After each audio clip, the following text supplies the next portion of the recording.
Tide Talk with Webb is back, baby. Okay, I'm going to go ahead and take a different approach than most all these other people versus all the Alabama fans. It's not the end of the world. We're not dying. It's not over. The season's early.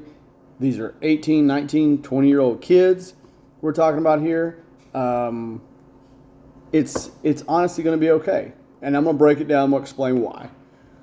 First off,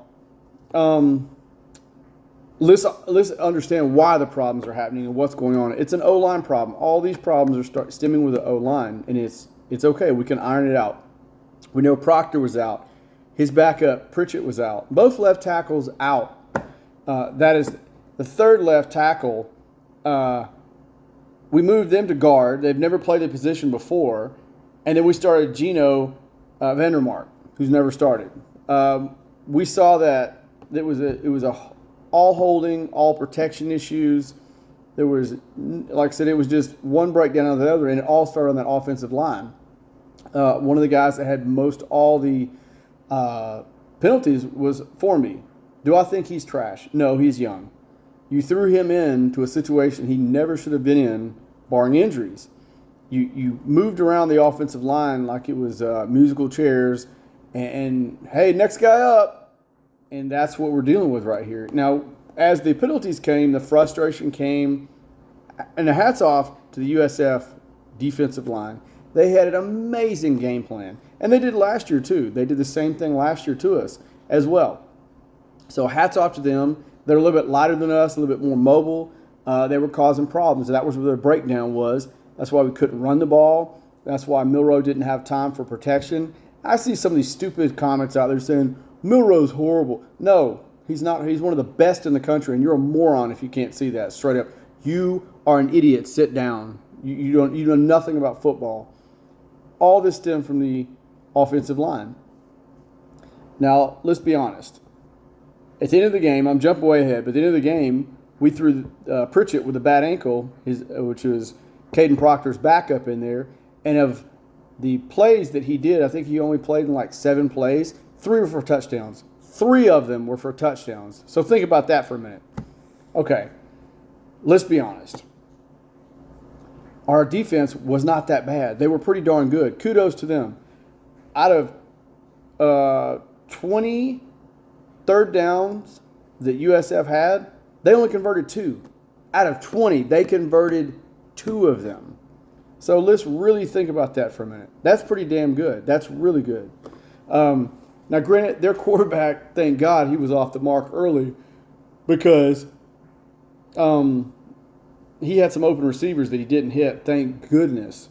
Because we had, like I said, we have a lot of freshmen playing defensive back. They will get better as the time goes on, but they still had a good game.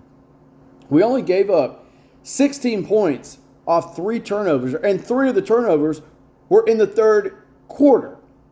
So, yes, we were shooting ourselves in the foot. And, like DeBoer said, you don't shoot yourself in the foot and you block. Well, you see what we can do. In the fourth quarter, we had however many points we had to bring it from, 16 to 42 points we ended with?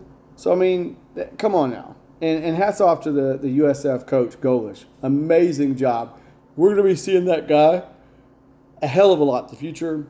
And he's not going to be USF forever. He's going to be somewhere bigger and better eventually. He's a great coach.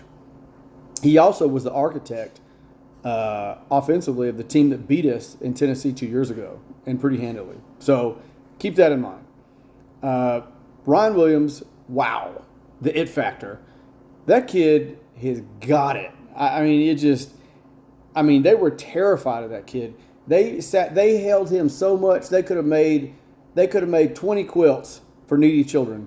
I mean, it was insane the amount of holding they were getting away with. They were dragging him to the ground. They were trying to grab his jersey and reroute him. I mean, they were terrified of him. And when the few times they let him go, it was, oh, there. It's Dundada. So, and let's break down this even more to show you this is not a failure. Now, yes, 3 quarters were very tough to watch and very frustrating, and it was frustrating for the team to watch.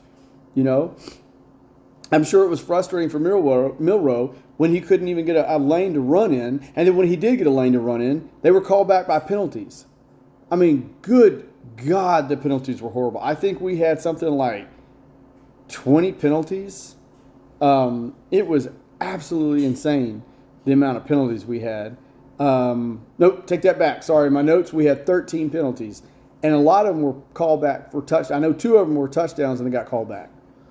So, I mean, that's 14 points right there early on. The game's over. That was first and second quarter. So, let's break down these stats here. Okay, not great rushing against USF. We gave up 309 yards. They had total yards. 206 were rushing. Now, we had 393 yards and 194 rushing. But keep in mind, 84 of those yards were pulled back on a run by Milroe, holding. We had quite a few first downs pulled back, holding for running. So, and they had some sacks too. But they also had their fair share of penalties. They had 11 penalties as well. So you have to remember, this officiating crew loved throwing out that yellow towel. They did that all night. I mean, they threw out enough towels. You could have had 40 children had beach towels at the beach this summer. I mean, they threw out a lot of fabric. Okay. We had 20 first downs. They had 21 first downs. Their quarterback, Brown, he had 103 pass yards. And he also had 108 rush yards. So all the offense came from one guy. He was doing all those reads and all this stuff. And you got to think, this guy's 6'3" and 200 and about 50 pounds. So he's a big guy to bring down. He's not easy. This is a great stat. They had 4 recoveries for 35 yards, which was one of their best receivers. So we were clamping down that. That was a plus. Milroe had 190 yards, 2 TDs overall. Great day. No INTs. Now, he got close on one of them, but, still. I'm sure y'all didn't know this either. Jan Miller had 15 carries, 140 yards, and 1 TD. When that line, those 7 plays, the backup tackle got in there, Pritchett, 3 of the 7 were TDs. And he's had massive rushing yards. And of those plays, too, you had Ryan Williams, had 4 recoveries, 68 yards, and a TD. So, it's not all bad. Like I said, yes, there is problems with the offensive line. We're playing musical chairs. We're shifting guys around. We're starting guys like Fomby and Vandermark, who have never started. They were struggling as a very, very fast and gifted USF defensive line. Yes, they were trying their best. They will get better. They will have more plays. They will have more time in. They will have more game time. They will be all right. It is not the end of the world. What I will say is that as time goes forward, all those inexperienced guys, even some of those guys in the defensive backfield, will get more time. They will get better. These are good games. Every team, regardless of how good the teams are, struggle. Look at OSU yesterday. They should have lost to Arkansas. Now, Arkansas shot themselves in the foot about 3 different times in that second half. And they should have won that game. OSU should have lost that game. K-State, great example. They should have lost that game. Notre Dame did lose that game. Look at Oregon. Oregon should have lost to Boise yesterday. Absolutely, they should have lost to Boise State, period. But good teams find a way to win when the game is on the line. Yes, it wasn't pretty. Yes, it was a slugfest. Yes, we were a 31-point favorite, almost covered the spread. But it's okay. It's not the end of the world. We will get better. The same team that played USF last year at the beginning wasn't the same team that played Georgia at the end of the year to win the SEC championship. That being said, don't fret. It will be all right. Not the end of the world. It will be great. DeBoer will get it settled. He will figure it out. Anyway, I'll talk to you later in the week. Roll Tide!